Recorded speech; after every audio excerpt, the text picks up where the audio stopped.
je me suis senti très petit tout à coup. Et je me suis rendu compte que j'étais dans un lieu historiquement et culturellement très important.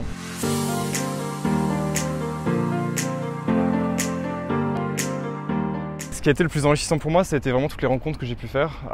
Vraiment, en venant ici, je ne m'attendais pas du tout à rencontrer des gens qui avaient des backgrounds et qui venaient d'autant de pays différents. Je me disais que la communauté arménienne était présente dans beaucoup de pays, mais voilà, pour moi, ce qui a vraiment fait de mon voyage une expérience magnifique, c'était en fait le carnet d'adresses que j'ai pu me constituer aujourd'hui. Quand j'étais à Van Azor, j'ai pu être prof de français pendant 1 mois et demi, quelque chose comme ça, non, même plutôt 2 mois, bref. Et c'est quelque chose que j'avais vraiment jamais fait avant, donc faire ça ici, avec des gens qui ne parlaient pas du tout ma langue, en fin de compte, vu que je ne connaissais pas l'arménien et que j'étais en train de l'apprendre, ça a été quelque chose de très difficile.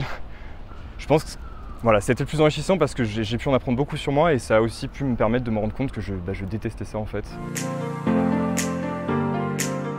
Lors de mon premier mois à Van Azor aussi, on était dans une visite dans un musée et une de mes amies volontaires a éternué.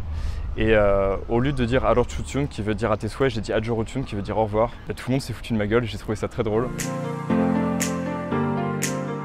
Quelque chose en Arménie qui m'a beaucoup ému, c'était quand je me suis rendu au mémorial de Sardar Apat, où je sais pas, il y a un truc qui s'est passé, je me suis senti très petit tout à coup, et je me suis rendu compte que j'étais dans un lieu historiquement et culturellement très important. Pour moi, c'est vraiment les rencontres. J'en ai déjà un petit peu parlé avant, mais ouais, pour moi, les rencontres, c'est vraiment ce qui m'a changé, je pense, en tant que personne, et qui a rendu ce voyage très enrichissant.